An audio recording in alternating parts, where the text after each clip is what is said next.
Day, college football fans, and welcome to 3 and Out College Edition right here on IE Sports Radio, your direct feed for all that is sports. I am joined here by my boy, the one and only, Mr. Teran Rodriguez. How you doing today, brother? Hey, Larry. Great to be on here talking some college football. Let's do this thing. I am right there with you, brother. Let's have some fun. Let's do the dang thing. And let's have ourselves a great show. Because we have 2 more national champions to crown. Well, before we even crown them, we got to get into those games today. And, well, sometime this week, we'll crown our last 2. My goodness, Teran, college football season literally flew by. Indeed. It really did. It feels like yesterday, yeah. It really does, man. I mean, my goodness, here we are talking about the end of the season, and I'm trying to figure out where the season went. So, with that said, y'all, bowl season did not disappoint. We had ourselves some fun. My goodness, so many great games to end off bowl season. And of course, tomorrow, I can't understand for the life of me why FCS has decided to do their game tomorrow when it should have been today, but whatever. And then, of course, Monday night, we have the College Football Playoff National Championship. 2 games left on the college football calendar.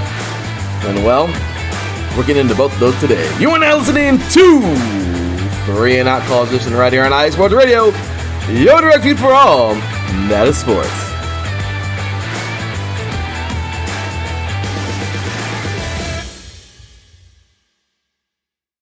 Welcome, college football fans. How y'all doing out there today? Yeah, can we get a little excited? I'm excited. 2 games, man. 2 games. It all comes down to 2 games, and we are ready to rock and roll with those 2 games. As always, it's me, your boy Larry B, bringing to you here live on a beautiful Saturday, a little bit of a gloomy SoCal Saturday afternoon. Happy New Year, of course. This is actually my first year back on air this year. Haha, and I gotta get my sound effects. I really do, I promise. But yeah, Teran, of course, has been on air several times already in 2023, so glad to join the party here. But with that said, ladies and gentlemen, of course, like I said, I'm joined by my boy, man. He's the IE Sports Radio Hall of Famer. He, of course, is the host of Set Point, our volleyball show here. He is the host of the SoCal Spring Sports Show, which is an amazing show. He did an amazing job yesterday. I mean, my goodness, he started off on fire, giving more dum-dums of the week than I think I've ever seen. It's a record this year. And, of course, he's just been doing his thing here at IE Sports Radio, doing everything but selling popcorn, helping me out a lot. Really appreciate him. Ladies and gentlemen, of course, proper introduction, my boy, Mr. Teran Rodriguez. What's going on, brother? Hey, Larry. It's great to be on here. Great to talk some college football. And, yeah, we're down to just the FCS and FBS National Championship. We really are, Teran. And, well, we're going to get into both of those immediately because, man, we have ourselves 2 good games. You know, Teran, we started off the year, right? We started off this year with hopes that we would get lots, because I remember talking, of course, in that first show back in August. You know, Teran, we really started this season with hopes of just different. You know, I think we talked about just not really caring for the whole powerhouse deal and everything. We're hoping that, you know, there's some fluctuation. You know, it's kind of like, man, we're so annoyed with teams like, I mean, I don't understand how Mount Union can dominate, you know, in Division III for pretty big, basically 3 decades. Their first appearance in the Stag Bowl, Teran, was in 1993. Yeah, that's 30 years ago now, because that's 2023 now. So, yeah, I mean, Teran, you know, to think they'd make the jump. You know what I mean? To think. And, yeah. I had to clear my throat there, sorry about that. But yes, to think they'd make the jump. But okay, whatever. Then you have teams like, who else? Oh, then that's Division III. Then you have teams like in Division II that did jump up, man. You got teams like Tarleton State. We've talked about them a good amount of times here on the show before, Teran.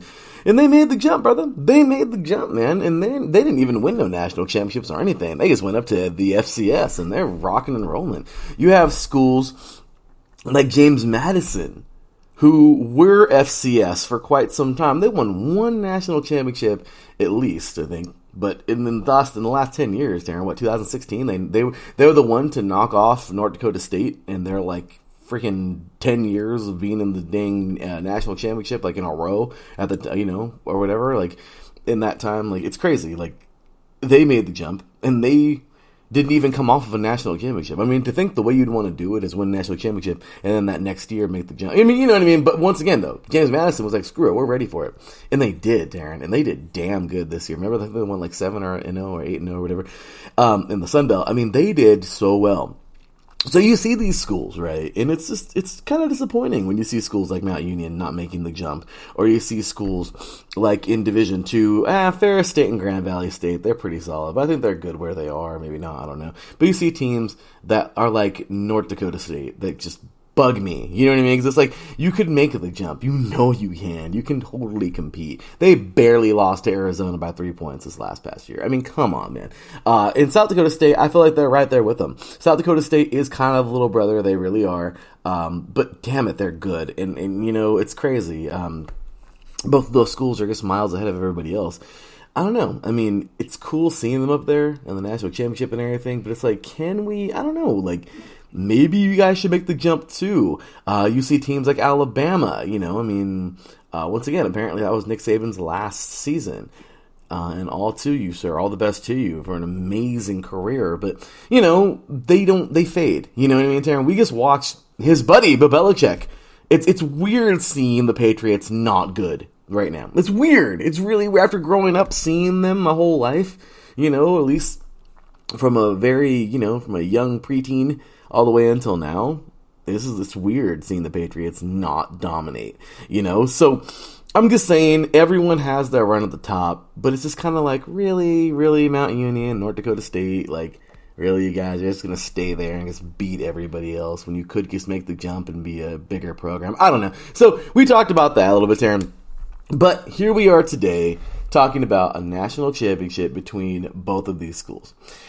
Now, first things first, before we even get into that, I wanted to ask you the question, do you feel right now, in your heart of hearts, do you feel that either of these teams, more so North Dakota State, will actually make that jump in the next 5 years? Be honest, Teran. Be straight. What do you think? I think they will, just because they actually had ideas of playing Oregon before COVID-19 hit. And I think they'll eventually get to that level where the committee says maybe we should put North Dakota State in with the FBS. And it would have to be a lot of realignment, and they'd have to discover where they'd put North Dakota State in conference, or if they'd just be an independent team. But overall, I feel it would be possible, but it would just do the conference that North Dakota State that is currently in. I think it's the Summit League or something. The conference that it's in, not a whole lot of justice, because then South Dakota State would be the one that would be dominating. And then if they ever get to that level that North Dakota State is, then they'd probably jump from the FCS to the FBS. So for now, I would say yes, but it would all have to be dependent on reconstructing conferences and possibly having to determine on if North Dakota State would be independent to start off, and would they have the transition of not being eligible to play in a college football playoff or a bowl game for the first 4 years? Would they go? I mean, North Dakota State, in terms of like other sports, is technically considered Division I. So would the transition from FCS to FBS like apply to that rule of sitting out for 4 years in terms of postseasons? That would also be taken into consideration. So, Teran, no. I don't know. That's a great question, because, of course, you know me.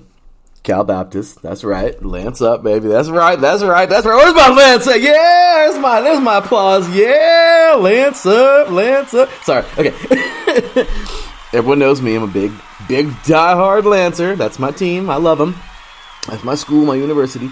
But I will tell you, Teran, yeah, we were both, you, of course, the host of the SoCal Supreme Sports Show. You literally cover ladies and gentlemen, Teran covers freaking everything. Seriously, listen to the show. That's all I gotta tell you. You guys gotta listen to the show. Teran covers everything. If there's a table tennis team in LA somewhere, Teran is gonna cover it. If there's an arm wrestling team in San Diego, Teran's gonna cover it. That's Teran for you guys. So yeah, trust me, great stuff there. I love it, and I think it's wonderful. So anyway. But here's the thing, Teran, you know as well as I did, you went through those pains with me through that whole period of, I think it's this year it's actually lifted for Cal Baptist. I honestly think this is their first year they're actually eligible to compete. And it's just like, it bothers me, like that stupid probation. It really bothers me. CBU, man, basketball, the very first year we went in, I mean, my gosh, CBU I think actually could have been in the tournament, or at least the NIT tournament. But couldn't go because of that probation. And then the baseball team broke my heart, man. 2 years ago, I believe, they finished like a damn near undefeated season, man. Almost undefeated. And couldn't go to the College World Series. I mean, it just blows my mind, you know what I mean? Like, or to the regionals, So it sucks. But that was D2 to D1. It's crazy because if North Dakota State's already considered D1 and everything, because the FCS and the FBS is weird. They're both considered D1.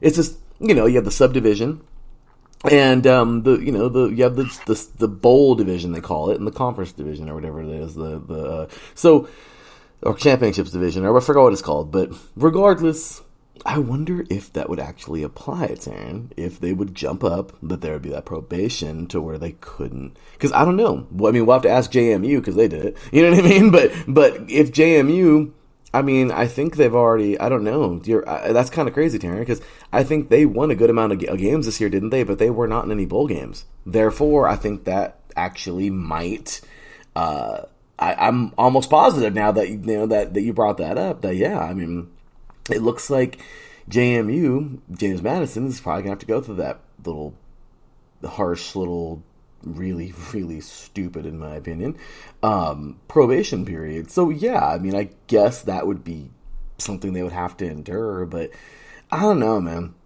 With this good, I mean, it's not like how for CBU it was like, so, we got to get up there. We had to get up there. We had to make the jump, Teran. We had to. But the problem is, yeah, that probation sucked, and now it's like, great, 4 years later, it's kind of rough. But North Dakota State keeps reloading, man. They've been amazing for over, freaking 12 years now. Dang well they can carry on a good team. So it's like, I don't know. I mean, is it recruiting that's kind of scaring them a little bit? I mean, I don't know. I mean, looking at JMU, Teran, they finished at 6-2 in conference, 8-3. They freaking won the East. At least from what I see here. But yeah, no bowl game. Marshall and Coastal Carolina were both in bowl games. Troy and South Alabama. And I believe, look at that. And I think Southern Miss. They were all in bowl games. So yeah, and what do you call it? The Raging Cajuns. So, yeah, the probation is there, I believe. But even then, Teran, I mean, do you seriously think this probation should keep these guys from going up? Honestly. No, I don't think it's going to keep them from going up. I think they're going to still be determined, and they're going to possibly just do everything they can in their power to continue to dominate, because that's mostly what dynasties do for the most part. Well, yeah, I mean, and I just feel like, honestly, North Dakota State isn't going to lose anything.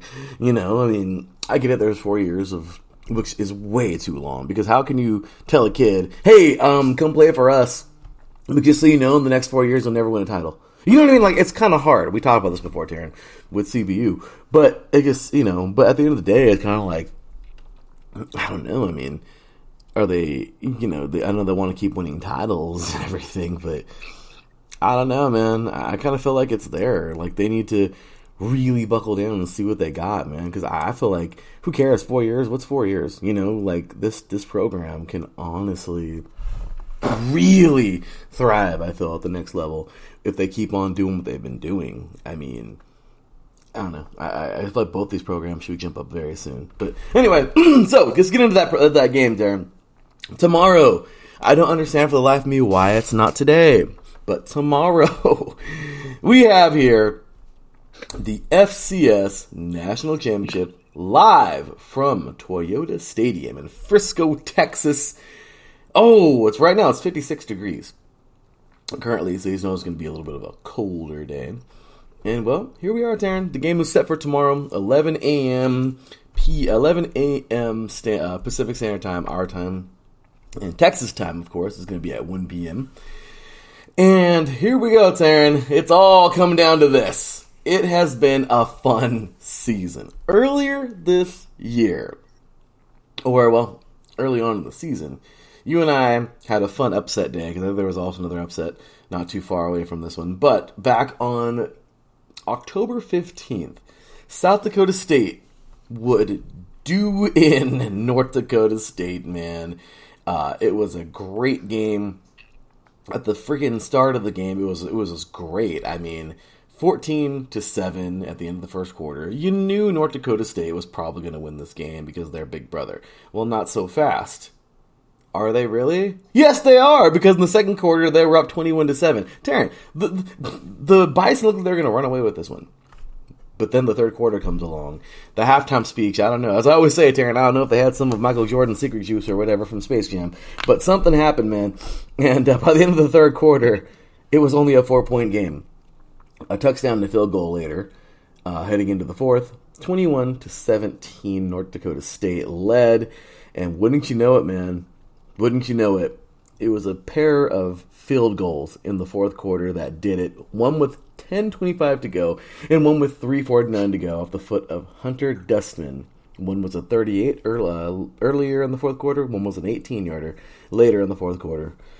But Teran, they did it. 23-21. And number 2, if I'm not mistaken, I think this was they were ranked at the time, would knock off number 1, of course, North Dakota State. That's where South Dakota State would now be 6-1, and North Dakota State would be 5-2. And you know, it's crazy, right? I mean, you look at these losses. The only loss South Dakota State took, before this, was to Iowa in the very beginning of the year, and they almost beat Iowa, man. Like, they really did. That we and I talked about that game on the 3rd of September. That was a fun one, man. Iowa made it happen. The Jacks almost beat Iowa 7-3, and they were on their turf in Iowa, of course. Almost took out the Hawkeyes.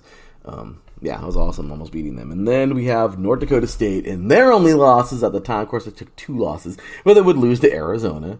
Duh, it was a really good game, but it was only by 3 points, 31-28. Arizona would beat North Dakota State. And then, Teran, well, the only next loss after that for the entire season would be to South Dakota State. Other than that, they continue on their path and did their thing. I'll read a quick article real fast, Teran, from CBS Sports. Of course, this is written by CBS Sports staff 6 hours ago. A little 3-minute read here, so I will get into it. But so the South Dakota State Jackrabbits seek their first FCS title in program history Sunday when they take on the perennial powerhouse North Dakota State in the 2023 FCS National Championship. Kickoff is set for 2 p.m. Eastern from Toyota Stadium in Frisco, Texas. The top-seeded Jackrabbits, 13-1, joined the FCS in 2004 and have emerged as a force, but came up short against Sam Houston in the 2020 National Championship game. The number 3 seeded Bison, 12-2, are the defending FCS champions and have captured 9 national championships since 2011. That's insane. The Jackrabbits are a 5.5 favorite. Ooh, and the over-under for total points scored is 47.5. In the latest North Dakota versus South Dakota State odds from Caesars scorebook. Before locking in any South Dakota State versus North Dakota State picks, the FCS title championship game predictions you'll want to see, and then here's like the sports line and everything on here. So check out that article, you guys, and show them some love. there. But really crazy though, Teran. These are just like I think like the sports betting kind of deal and all that. But I want to of course get into the preview, and this one is written here by Jeffrey Becker of USA Sports Today. Or actually, I'm sorry, Pete. That's the picture. Pete Fiutak, I believe, Fiutak, wrote this article, and this is the things you should know. So, North Dakota State and South Dakota State, FCS National Championship, 5 things you should know. So, North Dakota State is like a UCLA basketball. Wow, that's crazy. Is like UCLA basketball from 1964 to 1975. The Bruins won 10 national championships in 11 years, and now North Dakota State has a shot to make it 10 FCS national championships in 12 seasons. And 2 in a row after thumping Montana State to win, of course, we remember that one last year, to win the 2021 national title. South Dakota State had the team to get it done in 2020, but lost to Sam Houston State 23-21 in the FCS national championship. However, it's had the Bison's number lately, and they have, winning 3 in a row with the 23-21 victory in mid-October, turning out to decide the conference title, the first outright Missouri Valley championship for the Jackrabbits. They've never won an FCS national title. So, says here, what is this? Rankings. Okay, so South Dakota State might have an efficient and effective offense, but it gets the job done on defense. Oh, here we go, Teran. It's my kind of team. There's a decent pass rush, but it's the best run D that takes over the game. It all works out in perfect sync with this bunch. Stop run, force long third down opportunities, get out the field. Let the O control the clock. It gave Iowa everything it could handle. Yes, right. In a 7-3 loss to start the season. The Hawkeyes got 2 safeties and a field goal, and reeled off 13 straight after it. Okay, it says North Dakota State lost to Arizona 31-28 to go along with the loss of the Jackrabbits. The defense is solid. That's underselling it. It's among the best in the nation, but not quite SDSU's level. The offense is a force again. The attack is explosive, balanced, and can run behind NFL prospect Cody Mauch at one tackle spot. Guard Nash Jensen and fullback Hunter Lipke, which of course is a beast. We talked about him before. They're all able to blast away. All right, so then talk about the first meeting and all that good stuff. But anyway, Darren, let's go ahead and just get into more stats here. That's a little bit of an opening deal to the game. And that was written once again by College Football News, by Pete Fiutak, I believe, just a little bit ago. You can check that out once again on collegefootballnews.com. But yeah, Teran, I mean, what are you thinking about this game? Now that we've kind of already got a little introduction there, we've seen some stars here. I don't know if you have it pulled up already, but some of these guys are stats for the season. But what are you thinking going into this game, Teran? What do you feel that both these teams got to do to make it happen? Well, for starters, if North Dakota State has one of the better run defenses, then that already gives them an advantage, just because if you're able to stop the run, then you're able to slow down the opponent drastically, just because that, when the old saying goes, good things happen when you run the ball or when you get the run game going. And if they can't get the run game going, then they're already at a disadvantage. So that was South Dakota State. Sorry about that, Teran, with the best run defense. Oh, I'm sorry, what? South Dakota State has the mighty run defense. Yeah. Oh, South Dakota. You're good. Sorry. You're good. Okay. But that puts South Dakota State at an advantage already. So it's going to be interesting to see what North Dakota State has in store. And they say it's so tough to beat a team twice in one season. I mean, I feel there's an example here and there. Here's an example. TCU and Kansas State. TCU beat Kansas State, and then when they played in the Big 12 championship, Kansas State returned the favor. So it is a little tough to beat a team twice in one season, especially since these two are like bitter rivals. Like when it comes to like rivalries such as this, all bets are off. So What I'm thinking is that it's basically going to be. It's probably going to. It's going to sound cliche, but it's going to probably boil down to who makes fewer mistakes, who is able to get off the field first, whose defense comes up in terms of getting stops, and whose offensive line could those block for their quarterbacks or create holes for said run game. So, and I think for North Dakota State, I think if they can't get the run going, then they'll have to like air it out and do something of that sort. It's all going to depend on what defense that South Dakota State wants to play, whether it's like man to man or zone. So yeah, that's something you have to factor in. But for now, it's basically just an all bets are off sort of thing. Well, absolutely, Teran, and I agree, man. That run defense is going to say a lot. North Dakota State actually has a pretty strong. That kid Lipke is a beast, but if they can contain him, I mean, Iowa can run the ball pretty damn good too, and for them to nearly pull that off. I mean, I don't know. I just feel like this team is very solid. South Dakota State, and I don't know, man. This could be their day.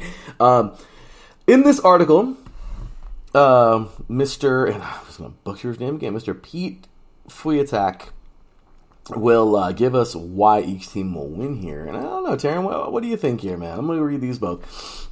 Short little reads here, but why North Dakota State will win the national championship, okay? So, you mean besides winning the FCS National Championship for the last bazillion out of bazillion plus 2 years, it's not like South Dakota State's offense totally dominated in the first meeting, and that's true. The defense took over in the second half, but it was a close fight after the Bison got up fast. Yes, the Jackrabbits have a killer D. The second best in the nation after Jackson State's D, which of course, Coach Prime doing his thing there. And that got ripped up in the Celebration Bowl. Well, there you go. That's right.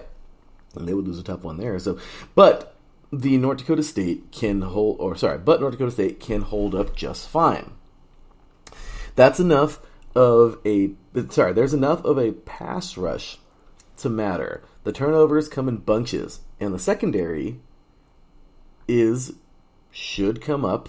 I don't know, but and the secondary should come up with its share of stops. For all the great things SDSU quarterback Mark Granowowski does, and he did pull up the win, or he did pull off the win, that is. He was held to 152 yards and just 2 rushing yards in the first meeting, Teran. That is why the Bison's offense front has to be the Bison's offensive front that wins this thing for them. So North Dakota State was held to a season low 127 yards in the first meeting, but it also didn't run enough. It was relatively effective when it was able to pound, but only ran 27 times. Somewhere around the 40s in the norm. What the Jackrabbits did do was control the clock in the second half. So the North Dakota State offensive line has to pave the way for at least 200 yards, and I honestly agree with that. You have to. Well, how do you beat a running defense? You run. You have to. You have to beat them at what they're good at. You have to, because if not, they will completely destroy you. And they will also shut down that pass easy, because that means that pass rush is really getting there. Honestly, I mean, it's big time, man. So it says here, it has to keep the clock moving, and the O needs the ball for more than 10 minutes in the second half this time around. Man, they only have protected for 10 minutes in the second half. Last time was crazy. But, and then here's his reasons why South Dakota State will win the FCS National Championship. Almost no one is running on South Dakota State's defense. Holy Cross was able to get the offense going late in the season in a 42-21 Jackrabbit win, but that was it.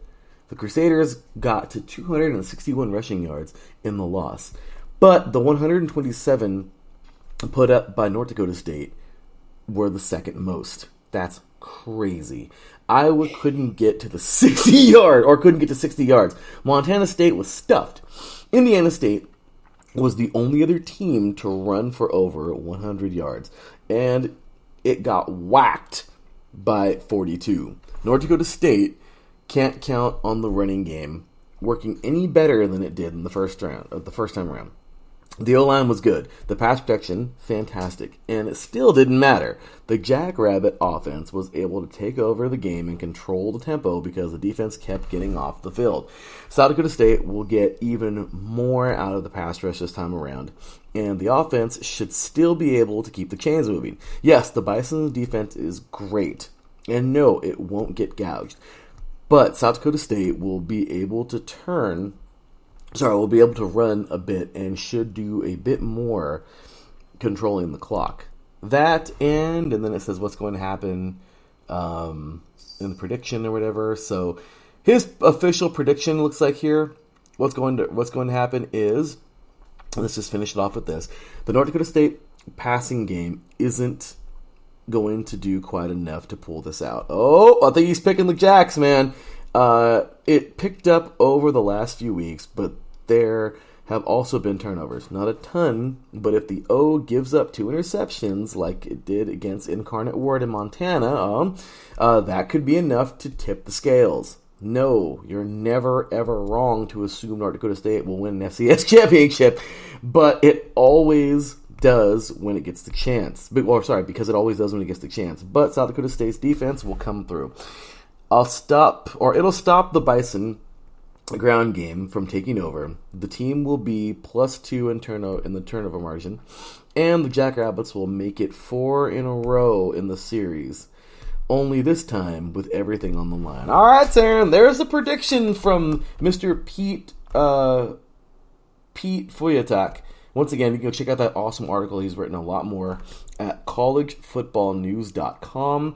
Has a picture up top by Jeffrey Becker of USA Today Sports of the quarterback for South Dakota State. But there it is, Teran. He's taking the Jacks, man. And it's hard to not take them. If you have a defense that can control the game like that, especially shut down the run, I mean, gosh dang it, Teran. They only gave up 261 yards in a loss this year. That's amazing. And the first time they faced them, they only gave up to North Dakota State. That's amazing, man. They only gave up freaking 127 yards. And North Dakota State's a very strong running team. So, I don't know, Teran. I feel like if they can go out there and just do it one more time, if they can play the same exact way they did the last time, man, and be ready for a surge from North Dakota State, man.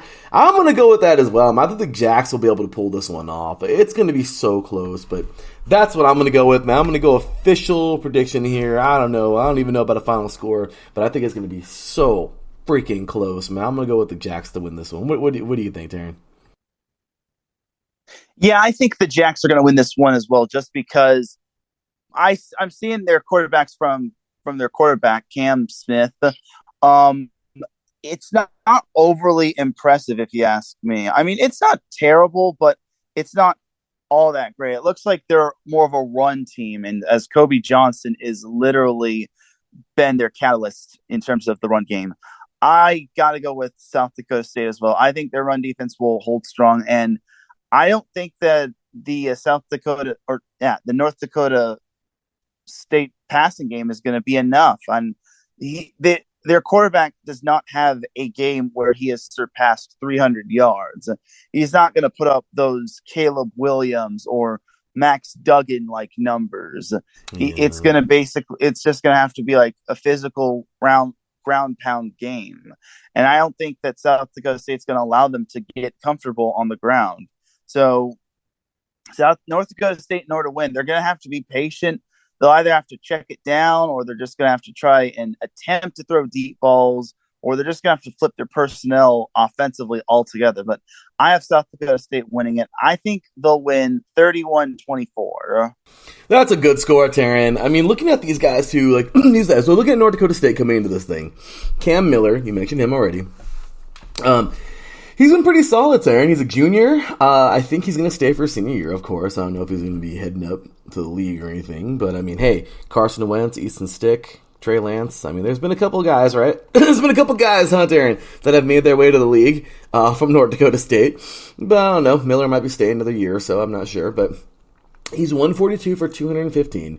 1,715 yards, 11 touchdowns, but he's thrown 3 picks. Okay.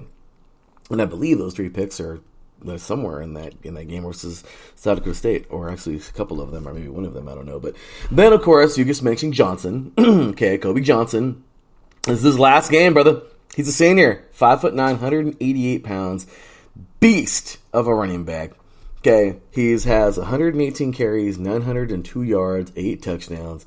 The guy is solid, man. Pretty good player, pretty good runner. Not the biggest, craziest, eye-popping numbers, especially when compared to South Dakota State's running back. But still, the guy can get it done. Solid player. And then, of course, Mathis. Mr. Zach Mathis. This is also his last game, Teran.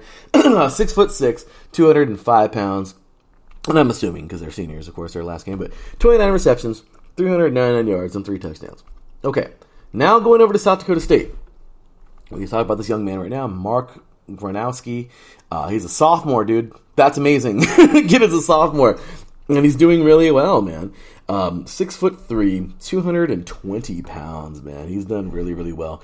And 218 for 335. Okay, maybe not the best. Who cares, though? Percentage rating. He's thrown for 2,744 yards.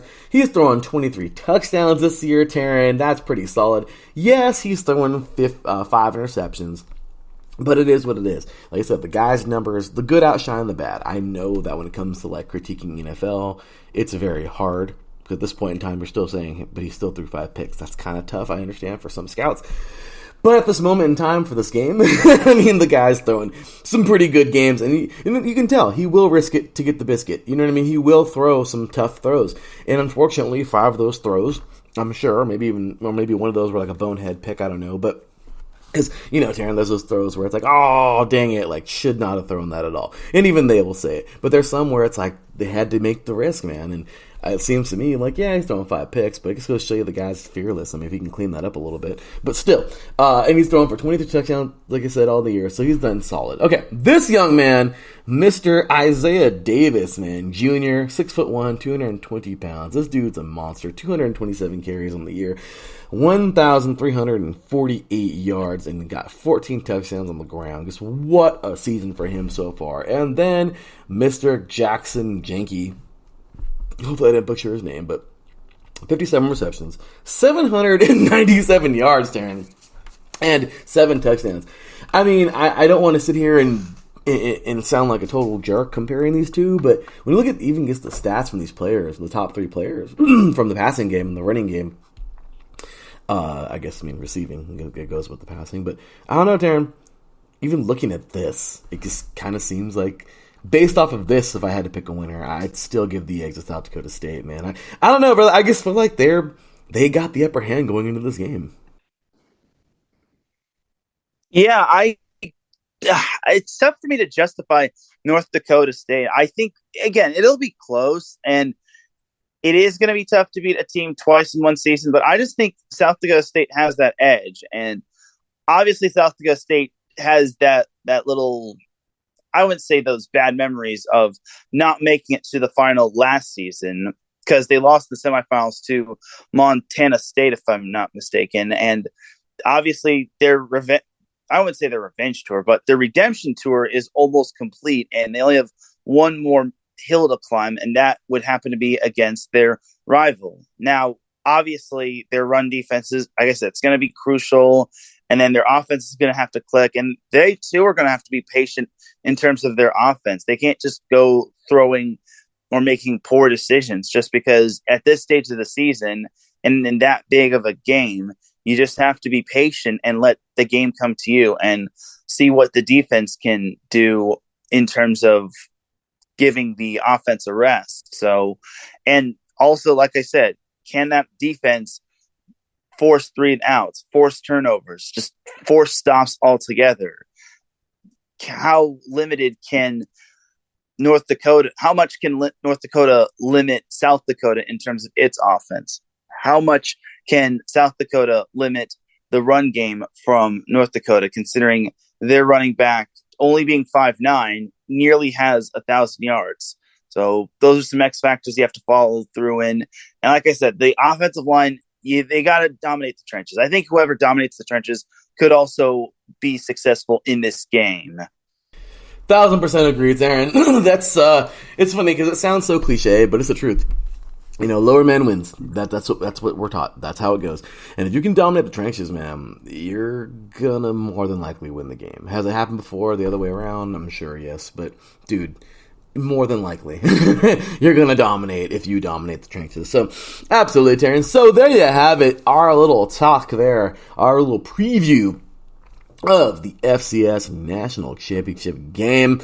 Tomorrow, 11 a.m. Pacific Standard Time, 1 p.m. Texas time, 2 p.m. Eastern from Frisco, Texas. It's going to be a good one. And, let's see. May the best team win, and that will do it. So, with that said, you guys, we'll take ourselves a quick break, and when we get back, we are going to dive right on into the remaining bowl games we didn't talk about last week. We were on air during Alabama, during the Sugar Bowl and the Music City Bowl. But we'll briefly recap those. I think we talked about those, of course, last week a little bit. We will recap those crazy semifinals, the college football playoff semifinals. My goodness, the Fiesta Bowl and the Peach Bowl were something else. Oh my gosh, it came down to a kicker. Oh, my heart hurts for the Buckeyes. But TCU. Surprise! Ladies and gentlemen, plenty of good stuff there. There were 4 games on Monday that were incredible. My goodness. I mean, one of those games weren't so well, but the other 3 are pretty good. And then, of course, we got one more game to talk about, guys. One more gift under the tree, if you will, for Christmas, in our Christmas season. And then, of course, it's coming up on Monday evening. Ladies and gentlemen, you are listening to 3 and Out College Edition right here on IE Sports Radio. Your direct feed for all that is sports. We'll be right back talking more college football after this. Sports fans, do you like teams that are tough, cities that are tougher, and fan bases that are passionate about their teams? How about teams that are historic and stadiums that are iconic? Then you belong in Chicago, and you need to check out Chi-Town Weekly. Join me, Adam Kernan, every week as we keep up with all things Chicago sports. Bears, Bulls, Blackhawks, Cubs, White Sox. We'll cover them all, plus more. The Windy City is always buzzing, and we'll keep you up on all the big games and major stories. So tune in to Chi-Town Weekly every week right here on IE Sports Radio, your direct feed for all that is sports.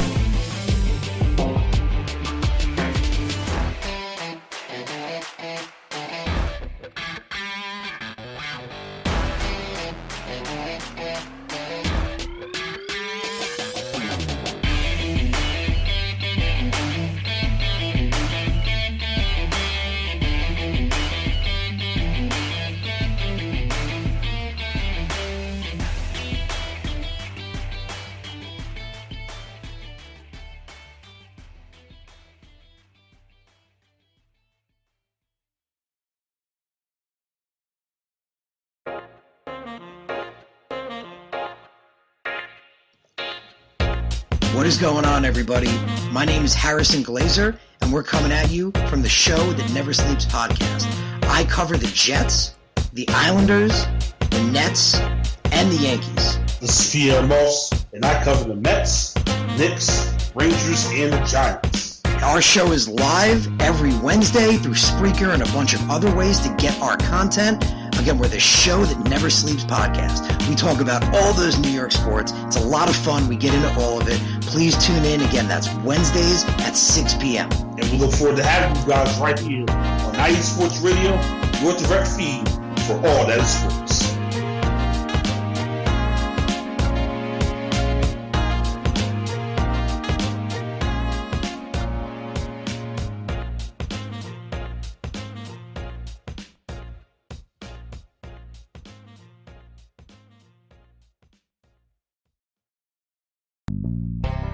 Some say that Indiana is just a flyover state. Flatlands and cornfields, barns and country roads.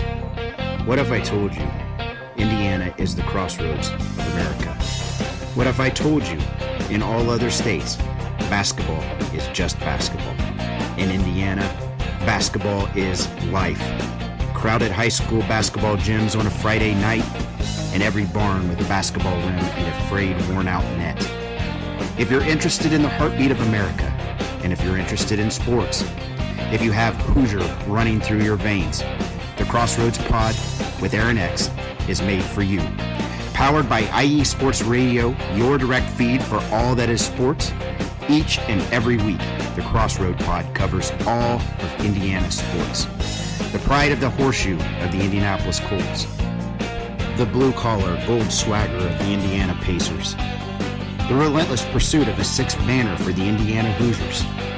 The swing of the hammer of the Purdue Boilermakers. The swoop of the Cardinals of Ball State. The summoning of the echoes of the Notre Dame Fighting Irish. The growl of the Bulldogs of Butler. The intensity of an Indiana fever. The chop of the Indianapolis Indians. At the Crossroads Pod, if it is Indiana, we've got you covered. More than cornfields. More than country back roads. The Crossroads of America. Join me, Aaron X, every week. It's nothing but net.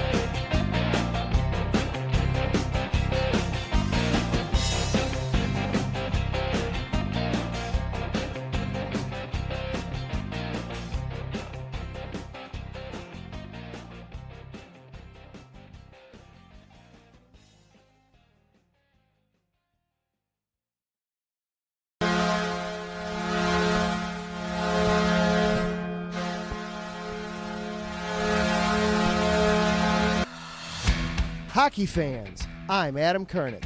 And I'm Zach Puplis. Together, we are the newest version of Hockey Talk on IE Sports Radio, The Neutral Zone. Zone. We love hockey, but we also know it's not everyone's first sport. So we want to make this show as much for new fans as for the diehards. Whether you can name all the Swedes on the '08 Red Wings Stanley Cup team, or if you can't tell if Varlamov is a goalie or the latest trendy vodka, we're here to help. With facts, figures, and outrageous fans, we bring you all the hard-hitting hockey news you can handle, while still keeping it fun and on the rails. Well, mostly. So tune in every week as we go around the hockey world, from college to Canada, the minors and the majors, and everywhere in between. So bring your cellies, And your one-timers, you wicked wristas. and be sure to protect your five-hole. Catch the Neutral Zone every week on IE Sports Radio, your direct feed for all that is sports. We promise not to pick on the Arizona Coyotes every episode. Oh, those poor Arizona Coyotes. You gotta love it, right? Oh, we cover everything here on IE Sports Radio, your direct feed for all that is sports. This is me, your boy Larry B, along with my boy Mr. Teran Rodriguez, bringing you 3 and Out College Edition. Hopefully you're enjoying it, because that was a fun little preview there of the FCS National Championship. And well, here we are again, back for the second segment, if you will, talking about the recap of the conclusion of bowl season. Teran, you and I were on last week. I couldn't get my lazy butt up early, and guess what happened? We were on live during both the Sugar Bowl and the Music City Bowl, and well, Teran, we talked about the Sugar Bowl. Number 5 Alabama just went off and did their thing, and yeah, they won. Yay! Kansas State was so overmatched, and Alabama just kind of did their thing. Apparently, Teran's been digging for information. Somewhere I saw that Nick Saban was going to retire and step down. Teran is really struggling finding anything that even says that. Of course, I believe everything he says, because I didn't go dig for anything, but could have sworn somewhere, but I really thought somewhere I saw that he was going to step down, but I guess not. Regardless, cool, he's going to keep doing his thing there. But Alabama, with a tough year, hey, they won a nice bowl game, 45-20. Number 5 Alabama defeated number 9 Kansas State, and yeah, it was just kind of and we talked about it already, Teran, like I said last week, but end of the day, they just outplayed Kansas State. Bryce Young threw for 5 touchdowns, 321 yards. It was just a good day for these guys, man. And that's basically it. I don't know, Teran, how about your recap for the Sugar Bowl this year, man? Yeah, that Sugar Bowl was quite special for Bryce Young, as will now be second all-time in touchdowns at passing touchdowns at Alabama, right behind Tua Tagovailoa. So it was a special day for Bryce Young, who played his last game at Alabama, as he's sure to be one of the top picks in the NFL draft, as he'll most likely be going to the Houston Texans unless someone trades up. But overall, Kansas State got off to a good start, but then Alabama just really got it going, and they really heated up. And overall, I want to say that it was a Sugar Bowl record for passing touchdowns from Bryce Young. But either way, Bryce Young really made his mark with Alabama, and although he wasn't the starting quarterback for that national championship team, as he was behind Mac Jones, I thought he took the reins quite nicely. And even though there were some times where Bryce Young struggled and I think he might have gotten hurt, I really thought that he handled everything well with Alabama. And I have to give credit to Nick Saban. I think he groomed Bryce Young really well, just because at first, I hate to bring this up for USC fans, Bryce Young actually committed to USC, and then he flipped his commitment to Alabama. And I thought that Nick Saban did a really good job of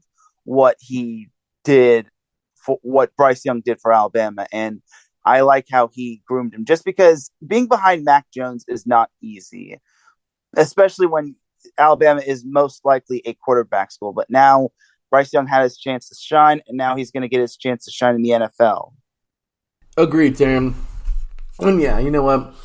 USC's been a cluster F the last couple of years, so good for Bryce Young, man, for making that move. And yeah, he's going to do very well in the league, and I'm excited for him. I really think he's going to do well. You know, Teran, I've been a big fan of him since modern day. I think he's going to do really, really well, brother. I'm excited for him, and I really think I believe in the kid, man. He's got a lot of heart, man. You know what I mean? He's got a lot of heart, and I love what he can bring to a team. So next up, Teran.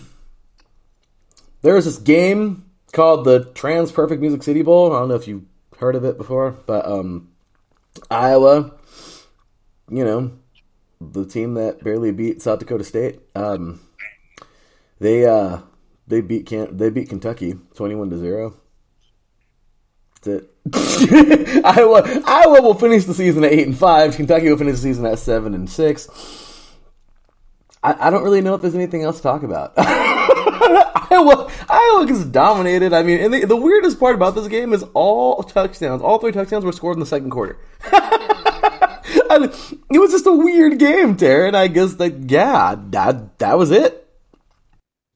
Yeah, apparently that Music City Bowl happened, and Iowa really flexed its defense. And I don't know what happened with Kentucky. I mean, they might not have had Will Levis, their starting quarterback, but it's just strange that they just it's just strange that they just had their worst game out there. And I understand that Kentucky wasn't the best team in the SEC, but to just get shut out in a bowl game, it's like, ugh. But it's probably just a preview for next year. But hopefully, for Kentucky's sake, they can reload instead of rebuild, just because in the SEC, if you're rebuilding, you're going to be at the mercy of the teams like Georgia and Alabama, LSU.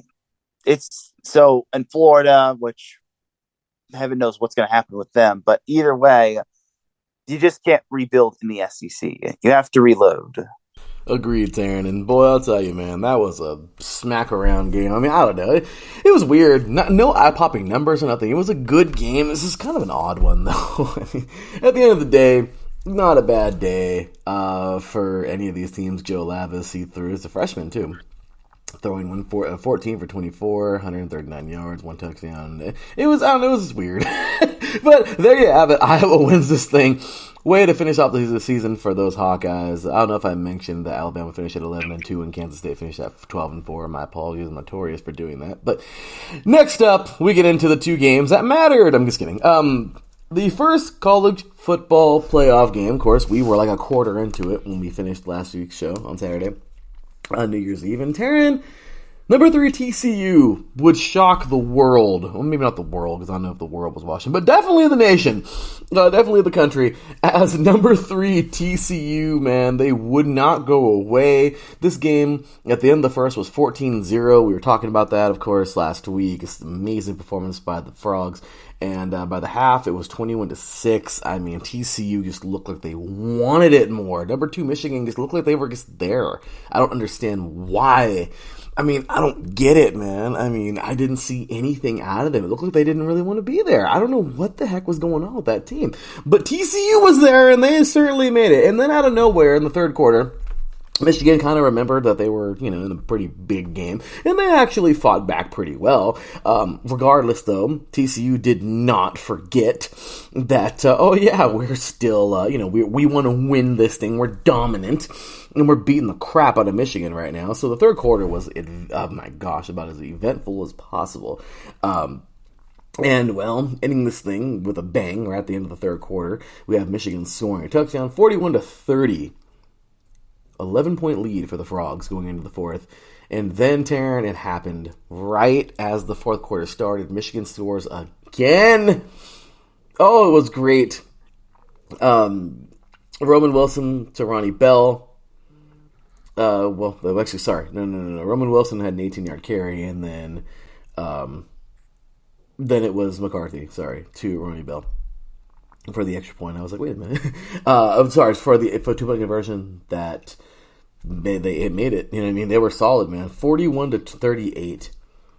The Michigan Wolverines had every chance, Teran, at this point in time to make it happen. They had a chance all the way until the end, really. But then what happened after that? Right after, Teran, in football time, with just literally about a little bit over a minute in football time, what happens? A 76-yard pass. Dugan to Johnston. And there you have it. Into the end zone.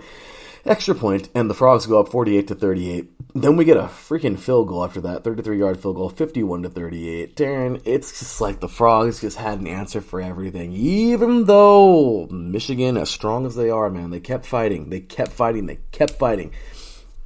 But no, not to be. Roman Wilson McCarthy will hit Roman Wilson for a 5-yard pass. Jake Moody at the extra point with 3:18 to go in this game.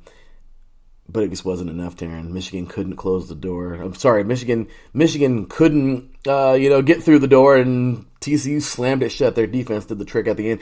51-45 final score. TCU is headed to the college football playoff national championship. My goodness, what a game it was. Dugan, 14 for 29. 225 yards, 2 touchdowns, two interceptions, but hey, it's all right. DeMarcado, dude's a beast, 17 carries, 150 yards, 1 touchdown. Even Johnston, man, 6 receptions for 163 yards. That's it. 6 receptions for that many yards and a touchdown. TCU dominated, man. That's all I got to say. What do you think, man? It was quite the thrill of the game, and for those that don't know, Michigan's defense in the second half had only given up I think it was like six-ish points per game. So the fact that TCU was able to break through and just prevent them from getting slowed down is quite amazing. So to the credit for Michigan, here's the problem with Michigan. They came in with the second fewest turnovers behind USC.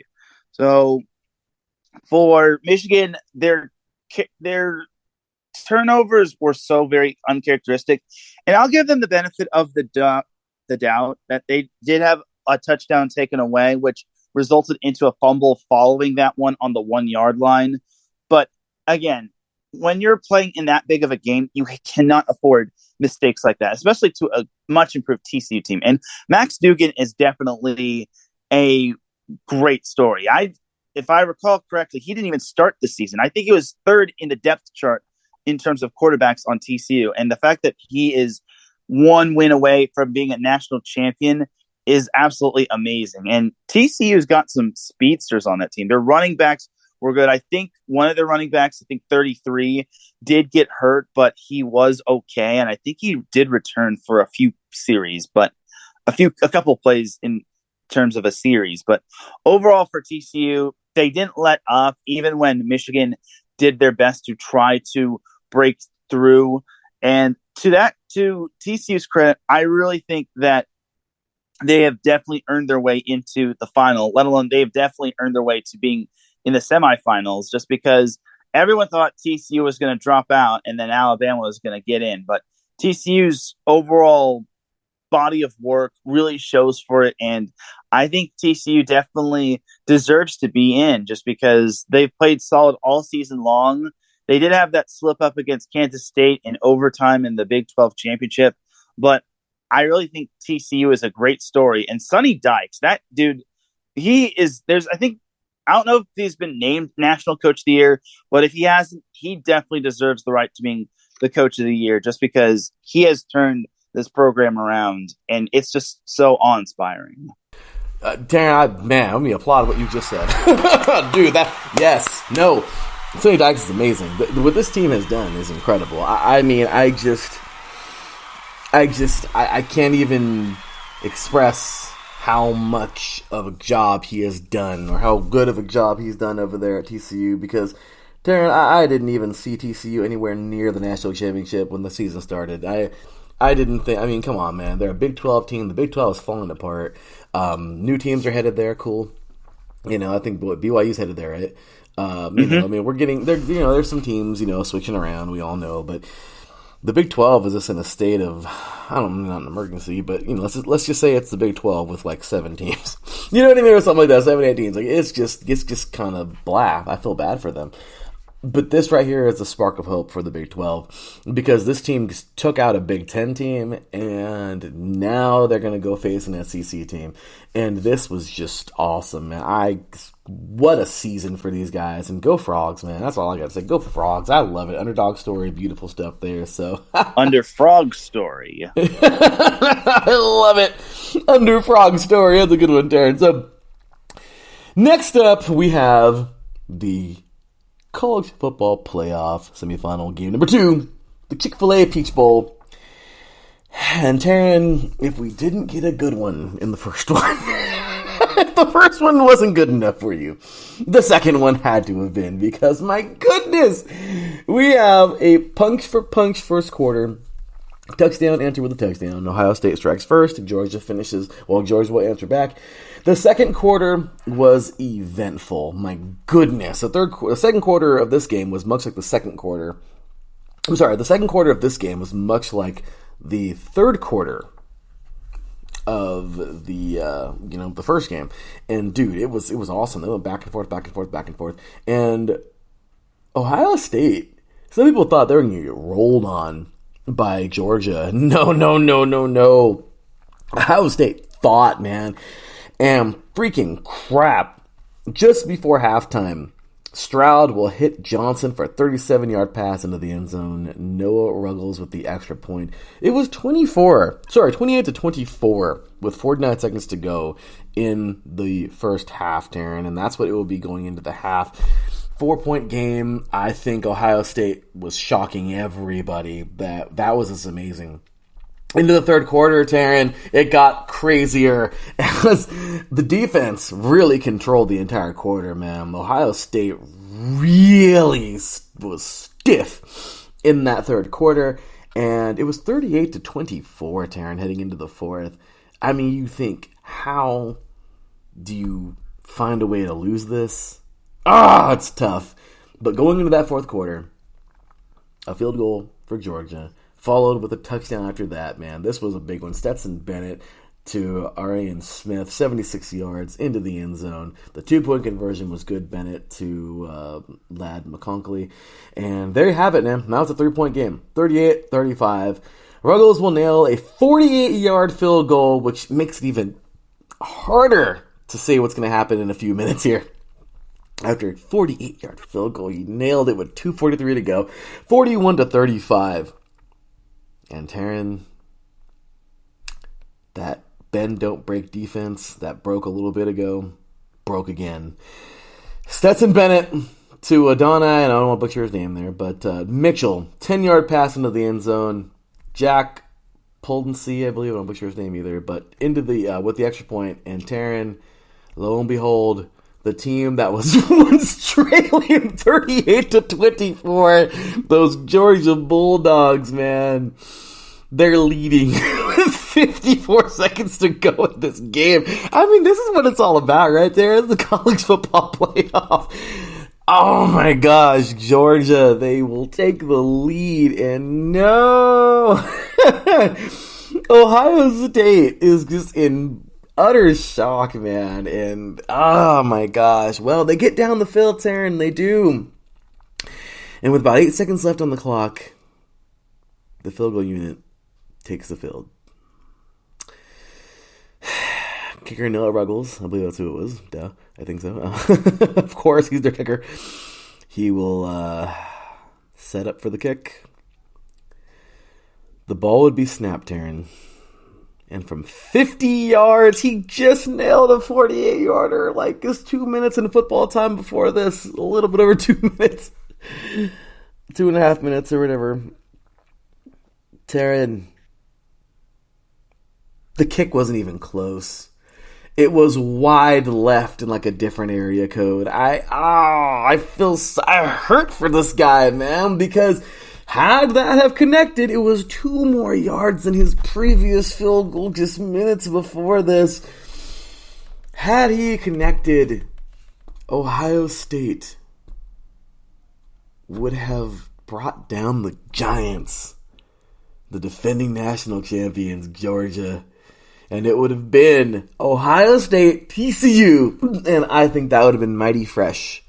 Don't get me wrong, Georgia didn't do what Alabama did, okay? So it's not like, oh, here we go again, Alabama. But still, Georgia, they're powerhousey. They look like they're going to be a powerhouse for a while. But nope, not to be, man. Ohio State will fall by a missed field goal. And some people may say, you know what, the offense should have done more.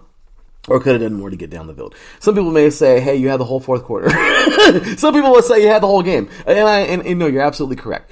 But at the end of the day, it came down to this. And unfortunately, just the kick wasn't in their favor in the biggest moment of this game. And Georgia celebrates. Congratulations to the Georgia Bulldogs, number 1 in the country.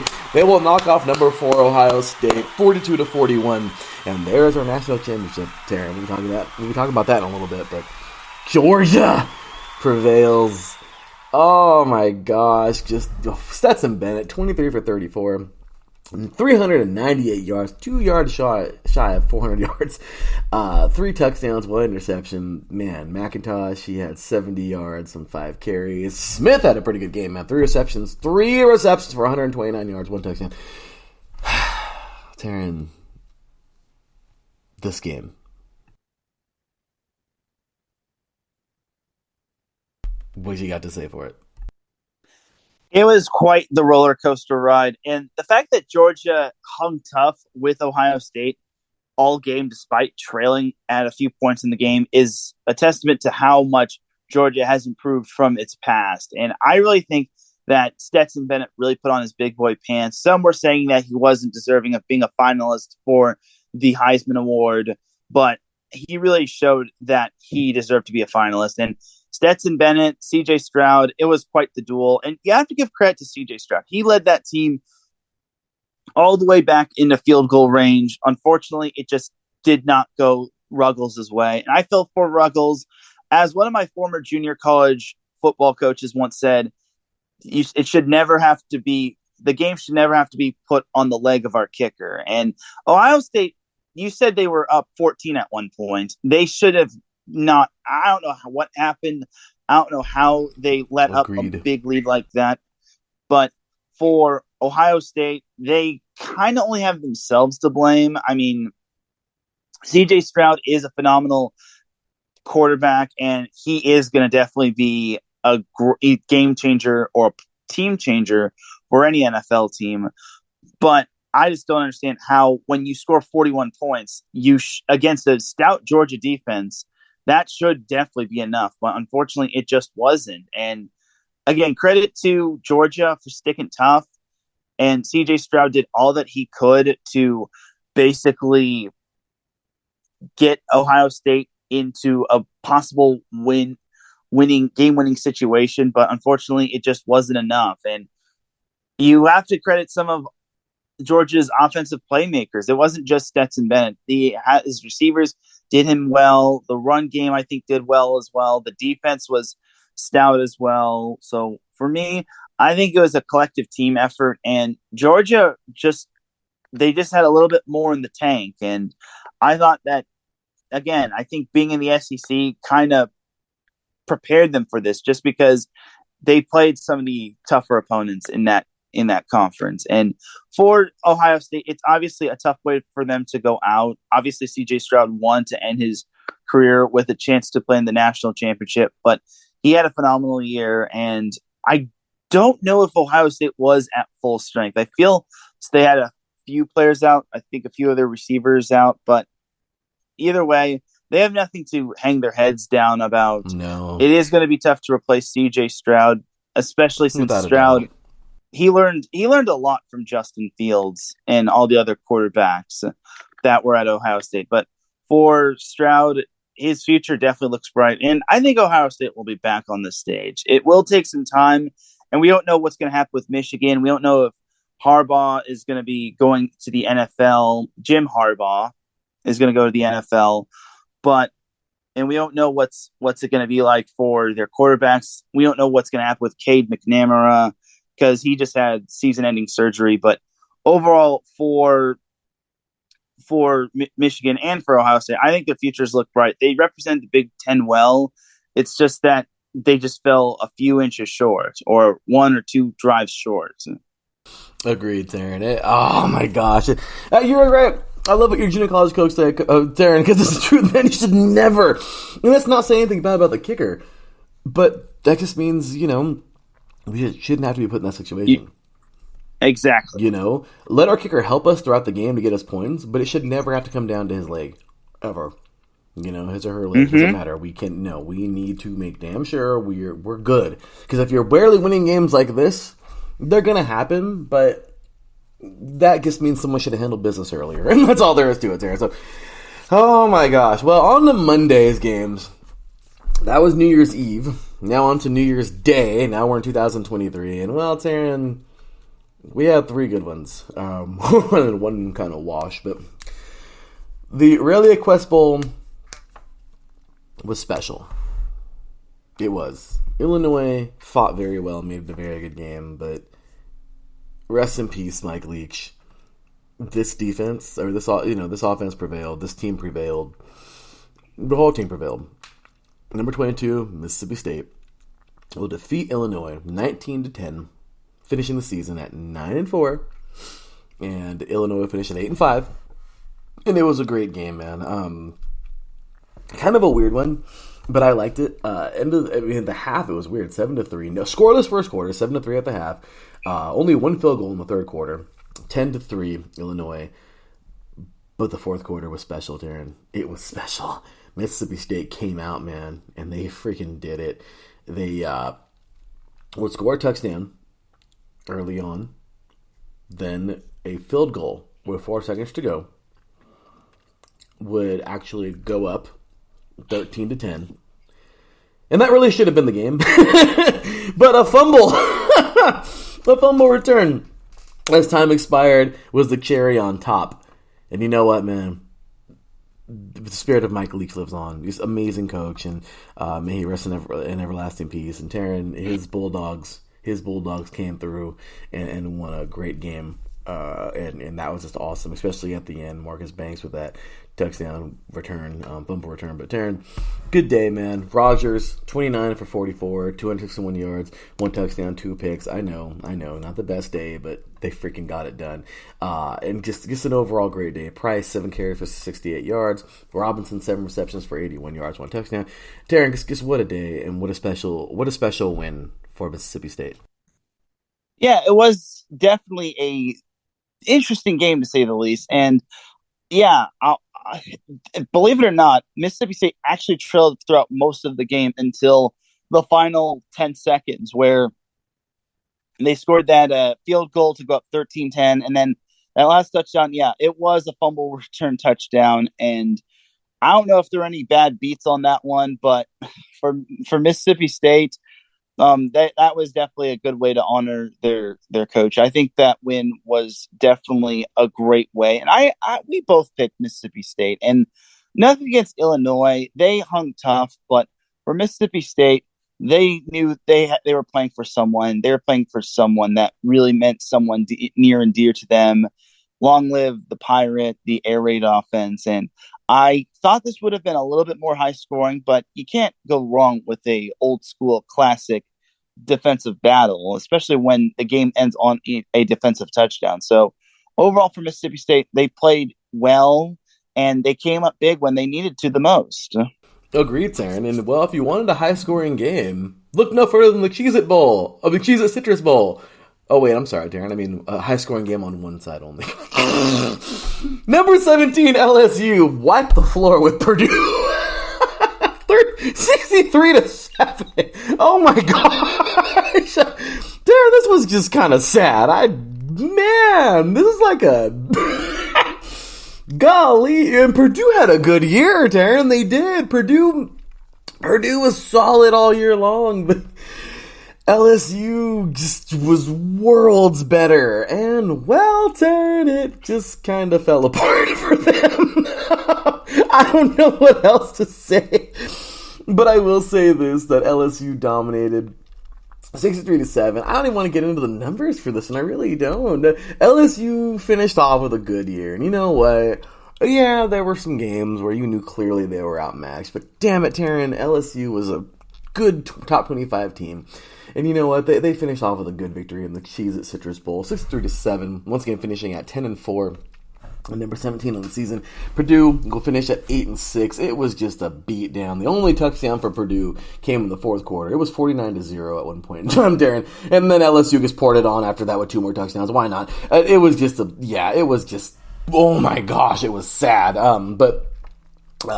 Neusmeyer, I don't want to butcher his name, but 11 for 15, 173 yards, 2 touchdowns, 1 interception. Daniels, 6 carries, 67 yards, and Nabbers, 9 receptions, 163 yards, 1 touchdown. Teran, there's nothing more to say in this game. What do you got to say for it? Yeah, LSU, they proved that their win over Alabama was no fluke, and honestly, they looked really good, especially with Jaden Daniels. The Jaden Daniels experiment is looking really good for them, having him transfer from Arizona State.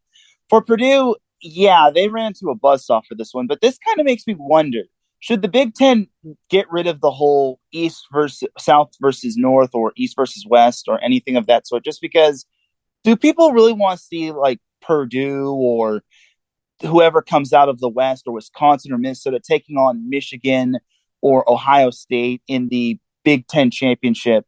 I think the Big Ten needs to get rid of its South versus North or any of that sort of thing. They got to get rid of the divisions, just have one big conference, top 2 teams advance to the Big Ten championship. And if your team isn't good, then try to make it good. I mean, we're about to talk about how a team from that same said conference pulled off a big win to cap off its season. But overall, for Purdue, I had a feeling they were going to be outmatched by LSU just because LSU is just so darn good. And again, this goes back to what I said, being in the SEC really prepares them for this. And again, I'm not trying to knock the West division of the Big Ten, but I think that it doesn't have the same competition and climacticity that the East has and the SEC has.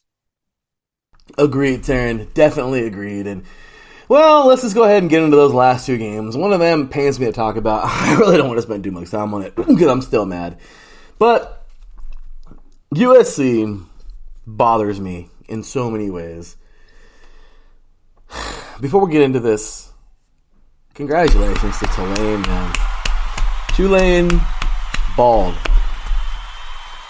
They played so well. And this team now, I believe, owns the title of the biggest comeback ever in college football history. Season turnaround, that is. And you know what? Last year they were horrible. This year they went all the way to the Cotton Bowl Classic. And at the same, I mean, this game summed up their last year, man. They came from crap. And at one point in time, they were getting beat pretty bad. USC was up, but 14-0 early in the second quarter. USC was then up again, 28-14. USC was in the second quarter. USC was also up again, 35-24 in the third quarter. USC led 45-30.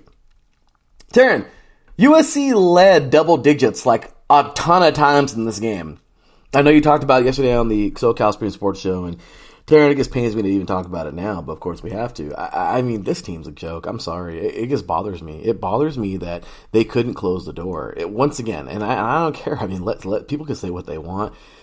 Teran, I played this goddamn game for so many years, man. You know what I mean? Like, I know this is a sport, and yeah, people can say what they want, but Teran, I'm just telling you, man, like, they didn't dominate UCLA. Why is that so significant? Because, Teran, they were in the national spotlight by the time that game came around. You know what I mean? Like, you were there. Now we have to, no mercy. That is no knock on UCLA. But this is your rivals, and you have a chance at something. I mean, really, USC, you're leaving the Pac-12 to go to the Big Ten because you want to get recognized. And I understand the bias and all that, but seriously? You serious? You're leaving the Pac-12 to go, which doesn't even make no goddamn sense geographically. You're leaving, and UCLA are leaving the Pac-12 to go to the Big Ten to be noticed more, apparently, okay? And you were in contention in the Pac-12? You had every chance to get done what you've been wanting to get done for years? Seriously? And you have to go to the Big Ten for that? And guess what? You had it in your hand, but you freaking fell apart? And you can't do it here. I mean, I guess. I mean, it is what it is. I mean, I know new recruits and everything, and I know Lincoln Riley's first year and everything. I can't give them a break on that. But Teran, gosh damn it, man. This team didn't have the next gear. They didn't. This team does not have that next gear right now. And they could have destroyed UCLA, or at least won pretty heavily. But no, they only win by 3 points. And they just let UCLA hang around. Then they did pretty good versus Notre Dame the very next week. Okay, but still, even then, Teran, they freaking only won by like 11 points. What was it, 38-27? Yeah, I get it. Notre Dame was number 15. But still, you need to freaking dominate. You need to dominate. You need to really... Because guess what? When they played in the Pac-12 championship the next week, they were eaten alive by Utah. Utah beat the crap out of USC. And you know what? It's funny because earlier this year, they had the same problem. They couldn't close the door on Utah, Teran, earlier this year when they played them. They couldn't close the door. And they could barely close the door on UCLA. They did pretty decent versus Notre Dame, but still, that was still a too close of a game there. And guess what? They got smacked by Utah. And that's it. That's it. There goes their chances. They were number 4. They could have been in the college football playoff. Okay. Didn't take the opportunity. They lost. Now we're playing Tulane, a team that is hungrier than hungry. And what happens? The same damn problem that all started on the 19th of November when you couldn't close the door on UCLA. You barely closed the door on Notre Dame. You sure as hell couldn't close the door back in. Actually, this started back with... This has been the all year, basically. Utah in the first game on the 15th of October. They just can't close the door, Teran. They can't. They can't close the door. And when they can, UCLA, they barely did. Okay, you happy? You know what I mean? Like, I'm just saying, Teran, they couldn't close the door. And the same thing in this game happened. And Tulane was the kind of team that they'll blow a door open. And USC tried to close the door about 50 times. And guess what? Tulane kept on kicking that sucker down. And at the end of the day, Tulane was a better football team. They balled. You know what? Congratulations to them. They won this thing 46-45. Number 16 Tulane defeats number 10 USC. And they are the 2022 2023 Goodyear Cotton Bowl Classic champions. Congratulations to them. I still love USC, but they just bother me. That win, that game was just trash. Sorry, I had to go on my little rant there, but Teran, yeah, I know you talked about this yesterday as well, but yeah, just what a pitiful way to end the year. But no knock on Tulane, they earned it, man, and congratulations to that team. Yeah, and you mentioned all the history. There was lots of history made as Tulane did have the biggest turnaround in FBS history. Last year they were 2-10. This year they finished 12-2, which is quite amazing. And that's just a special. And winning this game on a New Year's Day bowl or a day after New Year's Day bowl is the cherry on top to cap off a special turnaround year. In addition, there was only one other team. FBS teams were had one win to over 1,000 plus losses in FBS games when trailing by 15 with under 5 minutes to go. USC, as you mentioned, they were up 45-30. Tulane gets a quick touchdown. I think it only shaved like 30 seconds off. And here's the big turning point. So USC is about ready to get the kickoff, and Mario Williams, he fields the ball, but he fumbles it at USC's own 1 yard line, and then that's where USC has to start. And the one thing that USC cannot do was to get into the end zone for a safety. They hand the ball off to Austin Jones. He gets tackled in the end zone. It's a safety. USC's 8-point lead is down to 6. And then we all don't. I don't even need to explain the rest. Tulane got the go-ahead touchdown, and the worst part is that USC's defense just really, they allowed fourth, I think it was like 4th and 10, I think 4th and 8 on the final drive. So in addition to the defense having a blunder, that special teams play where Mario Williams fumbled at the 1 yard line, and that's where USC had to start its drive, its last offensive drive outside of the final drive of the game. That was basically game over. I knew when that safety happened, that basically opened the door for Tulane, and they took advantage of it. And what's worse is that the loss overshadows an amazing effort from Caleb Williams, who I think had 5 touchdowns, which is a Cotton Bowl record, which is absolutely phenomenal. And that just proves that Caleb Williams just had he deserves the Heisman, and he basically almost willed USC to victory. Remember, this is a USC team that did not have Travis Dye, that did not have Jordan Addison, and Brendan Rice was the guy that had to basically carry the load in receiving yards. And for those of you that are paying attention, Brendan Rice is the son of Jerry Rice, so something to keep in mind. So the fact that USC just lost that game after putting up 45 points, normally when you put up 45 points and you're the number 10 team in the nation, that should be enough to win against a team that's like number 16. It wasn't. And it's just outright disappointing that one special teams blunder was what cost USC the game. And the defense just basically, I don't know what happened. I don't know how they were able to fall apart, but it's another bad effort from the defense. And the defense showed its bad colors against UCLA, against the Utah games, against Tulane, against Arizona, and then against Cal of all teams. And that it reared its ugly head, and it really showed that USC needs to revamp its defense. And heaven knows what's going to happen with Alex Grinch at the end of everything that's all said and done. And Alex Grinch is the defensive coordinator. But overall, it was a terrible way to end the season for USC, just on a sour note. I mean, everything they did was amazing, especially with the great turnaround that they had.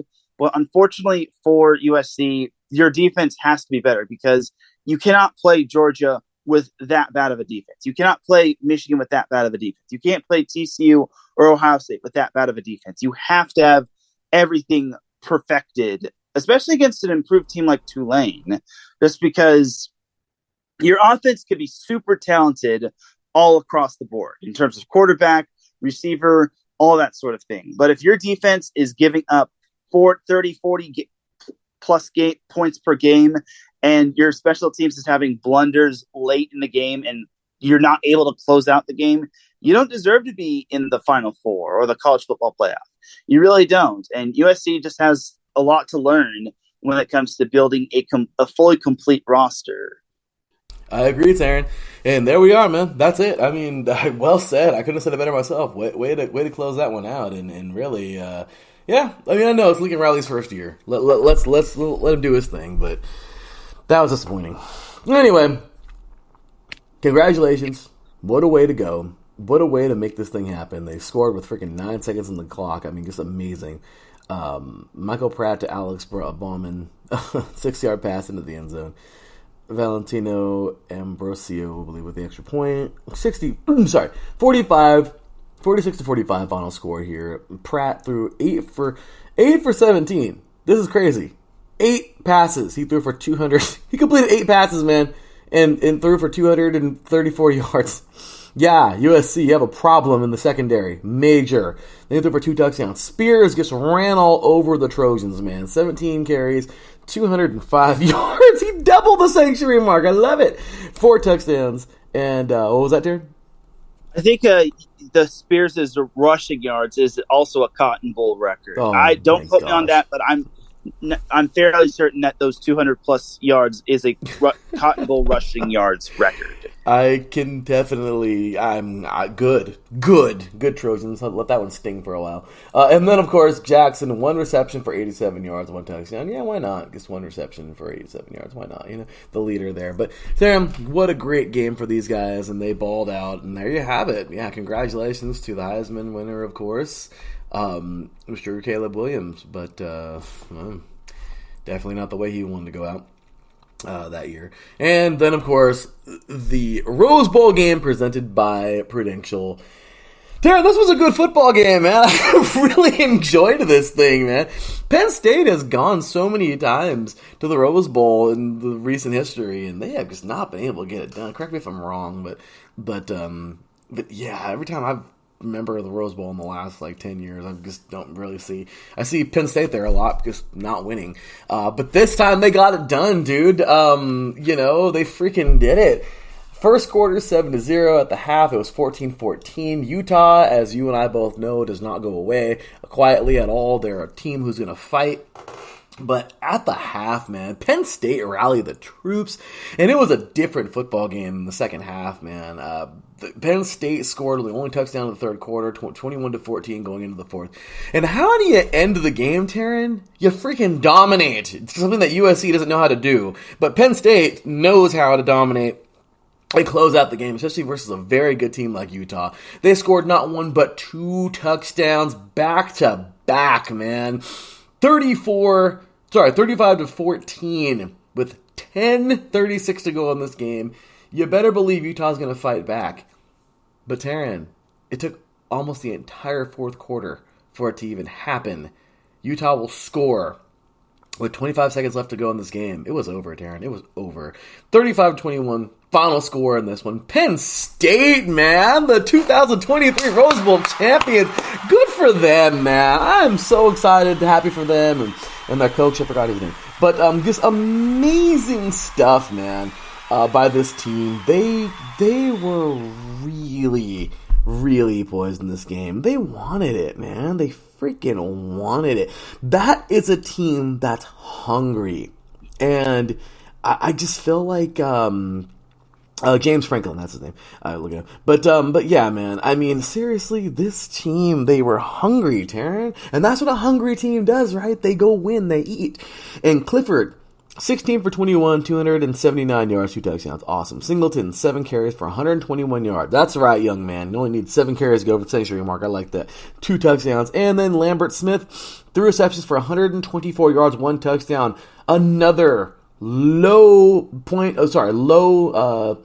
carries, I guess, or, not getting the ball too much, but still making a huge impact with the yards, with what he did with it after, both those guys did with it after they got the ball, and just amazing, man. Penn State, number 11 knocks off, number 11 Penn State, that is, knocks off number 8 Utah. Penn State will finish at 11-2. Utah finishes at 10-4, and once again, I forgot to mention the freaking final record. Sorry, Tulane's at 12-2. USC will finish at 11-3. But anyway, yeah, Penn State got it done, man. And just what a game. Congratulations to this team. And they certainly earned this one. Yeah, and if I recall correctly, we both picked Utah to win this one. So for Utah, I don't know what went wrong. I do know that Cam Rising did get hurt. I want to say in the second half, somewhere in the second half, and I think that really changed the dynamic for Utah. And losing Cam Rising is huge, just because he's been the heartbeat of that team. He's been through criticisms and comparisons of if he's better than Caleb Williams and vice versa. And for me, I thought that Penn State really held their own. I think what really stood out was that everyone doubted Sean Clifford and everyone doubted Penn State as a whole, just because Penn State's past has always been them reaching the Rose Bowl only to fall a few points short. I remember they did it back when they played USC. I want to say it was like 2014, 2015 or something. And they just fell short. Actually, it was like 16 or 17. But either way, they fell short. Even when they had like Saquon Barkley and I think Chris Godwin, who are now playing in the NFL. But for Penn State, they finally dominated their boogeyman. And I want to say they might have won in the trenches, just because when you play Utah, you have to win in the trenches. You have to come up big in the trenches, just because that Kyle Whittingham is so big on that. And for Penn State, that's probably what it'd be a testament to. And for Penn State, it's just a great win over a very talented Utah team, pretty much all across the board, not just in terms of quarterback, but in terms of the trenches and whatnot. And I don't know what happened in that second half for Utah, but I just think that Penn State really came to play, and a light just turned on for them, knowing that they were still in it despite it being tied, and they reeled off 21 unanswered points. And without Cam Rising for Utah, it's an uphill climb for Utah. So especially when you're not playing at Utah or in Salt Lake City. So overall for Penn State, they really earned that victory over Utah. And I just think that Penn State might have a brighter future than most people think. I think James Franco does do a great job with that program, and they're easily overshadowed by Ohio State and Michigan, as well as maybe a few other teams. But I think Penn State might be the third best team in that conference. But as for Utah, we don't know what the future is going to be like for Cam Rising. I'm hearing this might be his last year, as he might be declaring for the draft or anything of that sort. If that's the case, then Utah will have to go back to the drawing board. But I also think Clark Phillips, one of the defensive backs for Utah, is also declaring for the NFL draft. And that's going to be crucial right there. But I think Utah can replace him. And overall, I just think Utah still has a bright future ahead of them. It's just that, will they have the best quarterback in the Pac-12 next year? Probably not. I think that honor will belong to Caleb Williams of USC, but time will tell. And then also UCLA is getting Dante Bell, which could be a game changer right there, as he was the number 3 recruit in the nation. All right, over to you. You're good. No, great stuff, Teran, as always, man.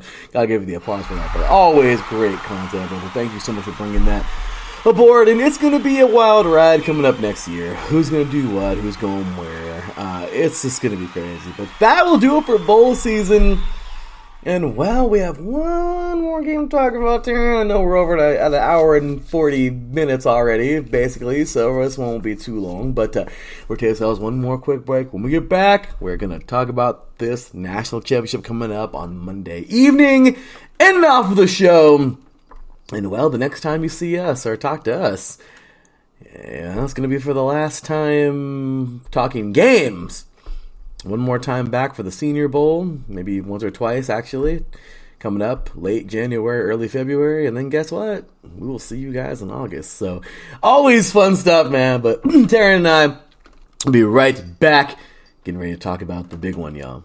The FBS National Championship, or if you will, the College Football Playoff National Championship, right here on 3 and Out College Edition, right here on IA Sports Radio.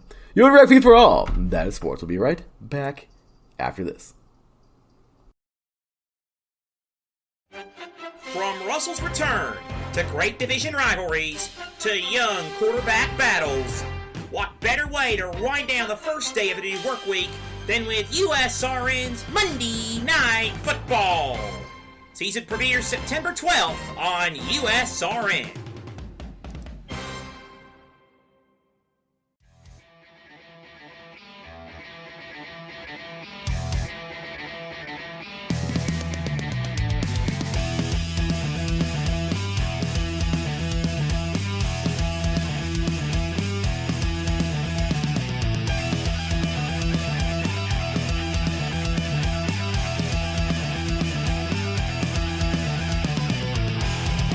It's IE Sports Radio. It is your direct feed for all that is sports. It is Philly Sports Talk with Cash and Chris every Tuesday night right here on IE Sports Radio, your direct feed for all that is sports. Philly Sports Talk with Cash and Chris is the most comprehensive view on Philadelphia sports exclusively right here on IE Sports Radio.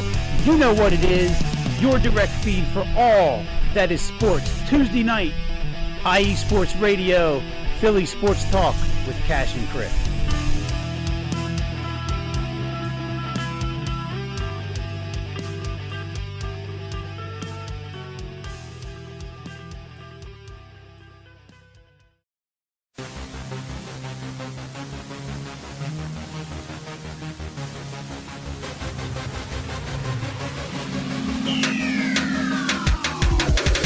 What's up, everybody? This is Teran Rodriguez. Are you a fan of volleyball? Are you a fan of thunderous spikes? Then I have the show for you, Set Point, where I cover NCAA men's and women's volleyball, high school boys and girls volleyball, beach volleyball, and even professional volleyball. Catch the action every week here on IE Sports Radio, your direct feed for all that is sports. That is correct, Teran. You're two places at once, man. You're talking to me on the break, you're on the drop, you're everywhere at iSports Radio. Your direct feed for all that is sports. And well, there it is, you guys. Set Point. You guys gotta understand how big a sport volleyball is around the world. And in case you didn't, this guy right here is definitely the dude to be your guide, because you're going to want to catch Set Point with Mr. Teran Rodriguez, man. Monday evenings, this dude delivers. I mean, I have learned so much about that game, and before Teran even got to iSports Radio years ago, I remember covering volleyball, just, talk about the big games and everything, but never as in-depth as Teran, and my gosh, it is awesome. He is in-depth as can be. And you want a good volleyball show, this is the one, man. So please check him out. Amazing stuff every single week from him, just covering everything, like literally college volleyball, both women's and men's, beach volleyball, of course. He covers the AVP, he covers the Olympics when they play, he covers the really cool league, of course, the NBA, National Volleyball Association, amazing league from around the country here, and it just an awesome show. So please give him a listen on Set Point. Great stuff, and well, there you have it. So, and then there was one, or I guess I could say, and then there were two, because here it is, Teran. We are ready to rock and roll. The College Football Playoff National Championship. We talk about this all year long. The Super Bowl of college football, if you will. And Monday evening at 4:30 p.m. Pacific Standard Time, 7:30 p.m. Eastern Time. This game will kick off. And, well, by later on that evening, we will have ourselves a national champion. Will it be a team that just... I mean, my goodness, they've shocked the nation so far. Will they get it done?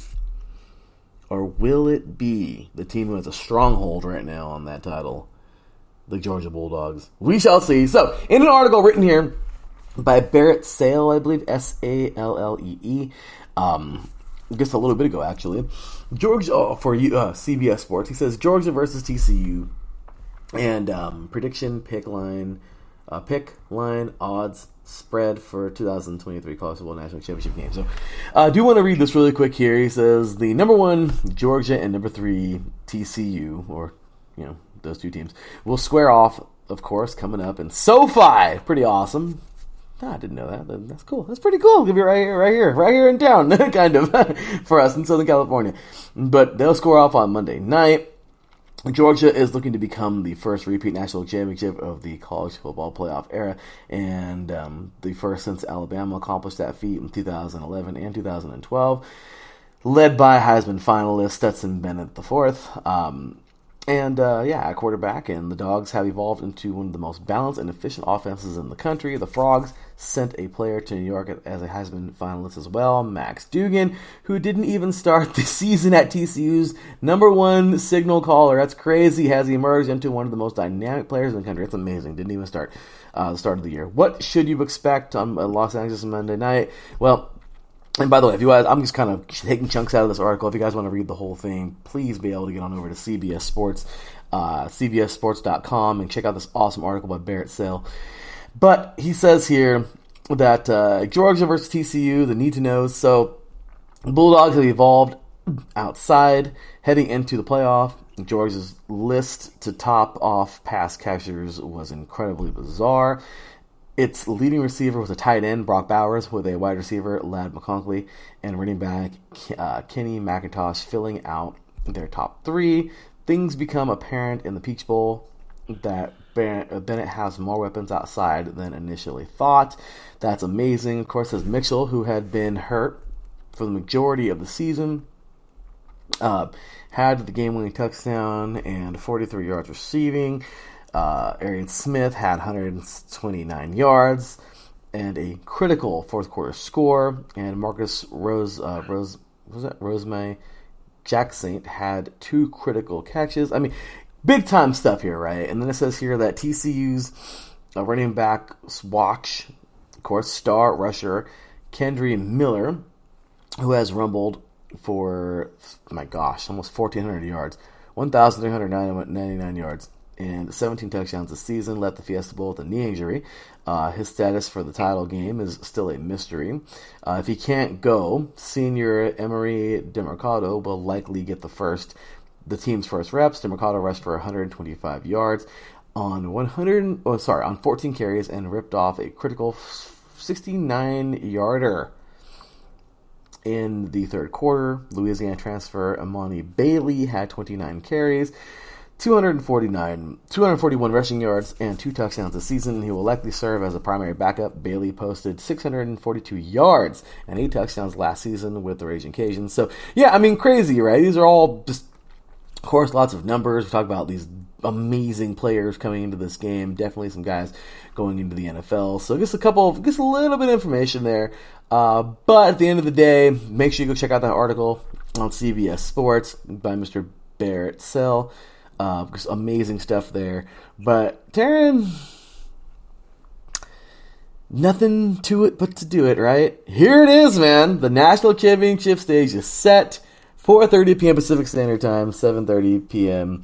Eastern Time. Number 3 TCU at 13-1 will take on the 14-0 number 1 Georgia Bulldogs. Teran, this is it, brother. We have some amazing athletes coming into this one. Looking at the overall yards, my goodness, TCU has 474.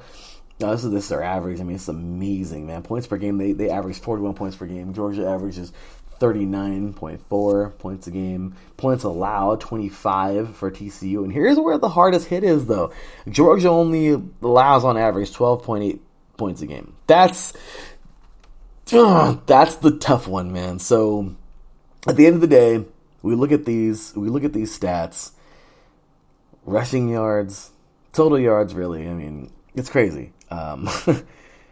They're so close.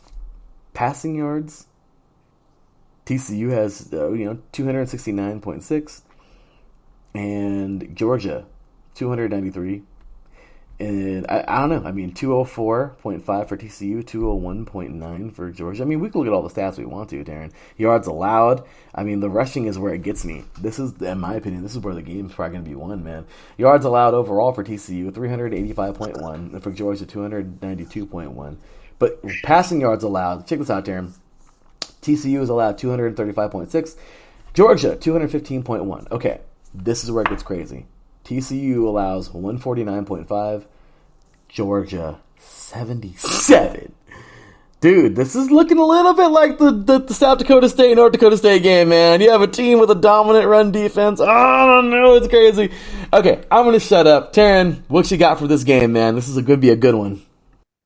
Yeah, Georgia's defense overall is basically going to be what truly matters. And I think it's going to come down to who dominates in the trenches and if TCU can get its run game going, just because they have a lot of speedsters on that team, but so does Georgia. And overall, it also has to boil down to the O-line on who can protect the quarterback, who could buy each quarterback some time to basically operate. I think for Max Duggan, I think this is kind of his final, I wouldn't say maybe his final chapter, but I think this is kind of the final dance between both of these two quarterbacks, as I imagine both these quarterbacks, if they're not seniors already, they won't be back, or they'll declare for the NFL draft. But overall, this is going to be a tough game for both of these teams, as their offenses and defenses, their offenses really clicked in their respective semifinal, and then their defenses got gashed. So this could be the matchup of whose offense can score more than the opposing team's defense, and which defense can come up stronger than the opposing against the opposing offense. So it will be tough, and it's so tough to predict this one. And both these teams have been potent. I mean, obviously TCU had that one slip up in overtime, while Georgia has been pretty much spot on throughout most of the game or most of the season. So this one is sure to be the game that defines both of these programs and maybe both these quarterbacks. Agreed, Teran. Okay, I'm just going to give you this. In the TCU Michigan game, my heart was with TCU. My head was with Michigan. And the heart won. You can only imagine what this game is for me, as my heart is definitely with TCU, but my head is, again, with Georgia. And it's the run defense that does it for me. TCU can run the ball, we saw that. But we saw they have a guy down. I don't know how that's going to work. At the end of the day, TCU, just the same exact way. If North Dakota State wants to win this game, they have to be able to establish the run against a very stout run defense, South Dakota State. And I feel like we have the same thing, just on a little bit bigger stage with the FBS. If TCU wants to win this game, they have to establish the run versus a very stout run team, because you can pass on these guys. But if you only pass the ball, you're one-dimensional. And if Georgia can get them one-dimensional, I don't know, Teran. I don't think it's going to end pretty. It's going to end pretty for the Frogs. TCU has to establish that run. That's how you do it, man. You attack the strengths. I don't know if you've ever seen. Teran, have you ever seen Ready to Rumble? That wrestling movie with David Arquette and I forgot who else, but it's a wrestling movie with like WCW wrestlers back in the 90s. And no, never have, Teran. It's an older movie, but okay, it's pretty funny actually. But anyway, there's an old man that they go to. He's like a wrestling guru and everything. But there's a scene where a poor guy gets hospitalized. He gets jumped by some wrestlers or whatever. Poor guy, he was okay. But anyway, it's crazy. There's something he said in that movie where I'm like, oh my gosh, like it's kind of a funny movie. It really is a funny movie. But Teran, dude, there's some serious stuff in here too, because I love what he says. And he was talking about, he's like wrestling, like actually like, and no, not a diss on professional wrestling, but I love what he says. Attack the strengths. He says, that's what you got to do. You can't, everyone expects for you to attack the weakness, but if you attack their strengths, he says, that's where the action is, right up the middle. And I forgot the old man's name in the movie. It's a funny movie. but Sal Bandini was his name in the movie. That's right, from Ready to Rumble. And honestly, Teran, it's a funny movie, but that's the truth if you really think about it. If you attack somebody's strengths, dude, there's nothing left. Am I right? If you attack weaknesses, their strength is still there. But if you attack their strengths, that you're going for it, man. You're attacking the strength of the fort. You know what I mean? So that's what TCU has to do. And damn it, Teran, I'm gonna go with the Frogs. I don't care. I think they're gonna. Oh yes, I said it, Teran. I said it. I'm gonna go with the Frogs. I really hope I look like an idiot after this, but I don't care, man. It's not because I'm sick of powerhouses and all that, but I'm just going to tell you this right now, man. TCU has heart. This team can fight, and golly, Georgia's going to fight. Oh, they're going to fight. They're going to fight, and they're going to make this game as tough as they possibly can for TCU. But I just kind of feel like TCU's made it here, man. And, well, as I've heard that Tom Brady's once said, we didn't come this far, just come this far. So, I don't know, man. I'm going to go with the Frogs. I think this team can pull it off. Don't ask. I'm just going to go with the Frogs. What do you think, Teran? I'm actually going to pick TCU as well, and partially because my brother lives in Dallas, Fort Worth, and he's kind of gotten more into college football, even though he's not a big college football guy like you and I. But TCU putting Dallas, Fort Worth on the map is quite something. So, and you also got to remember that TCU wasn't even a part of the Big Three when it came to the Big 12 starting out. It was basically Oklahoma, Baylor, and Texas, and all those three didn't even come close to sniffing the Big 12 championship. That was down to the purple teams, Kansas State and TCU. So for TCU, I think this is basically their moment to shine, and I don't know if I could really trust that defense from Georgia. I mean, their defense is incredible and is unreal, but they gave up 41 points, and they nearly allowed C.J. Stroud to pull off a miracle. But unfortunately, the kicker just fell a little bit short. But overall, for TCU, I think they're going to do wonders. I think Max Duggan can really pull it off. I want to say he finished second in the Heisman voting behind Caleb Williams. So I really got to go with TCU on this one. I say they win 35-31. Hello, boy. I love it. Teran, I'm going to go with the Frogs, and damn it, I'll pick a final score. I'm going to go with my favorite score, 31-24. Oh, no, actually, I was a 24-21 guy. I'm going to go 31-24. What was your score again, Teran? 35-31. Well, let's do it, man. Teran, this has been a fun one. I think it's time to cue that music and get on out of here. But, dude, it was a fun one. Teran, we spent 2 hours on air. I feel crazy, but I love it. Dude, this is what it's all about. And here it comes, man. College football playoff is here. Well, the ending, that is. And that's it, brother. That's it. Any last thoughts, comments, concerns? Any last thing you want to leave listeners with before we're out of here today, man?